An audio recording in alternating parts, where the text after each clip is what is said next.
അതിഗംഭീര shopping അനുഭവം നിങ്ങൾക്ക് സമ്മാനിച്ചുകൊണ്ട് live 7 super market ഇനി ഒറ്റപ്പാലത്തിന്റെ മണ്ണിൽ ലൈവായി തുടരും. ക്രിസ്തുമസ് ആഘോഷം സംഘടിപ്പിച്ച് ഒറ്റപ്പാലം ഗവൺമെന്റ് ബധിര വിദ്യാലയം. ഒറ്റപ്പാലം ഗവൺമെന്റ് ബധിര വിദ്യാലയത്തിൽ ക്രിസ്തുമസ് ആഘോഷം സംഘടിപ്പിച്ചു. Alumni association secretary Salina cake മുറിച്ചുകൊണ്ട് ഉദ്ഘാടനം നിർവഹിച്ചു.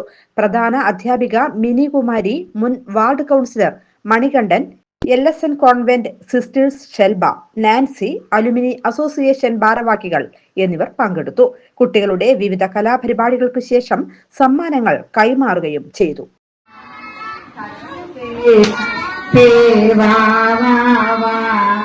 വാ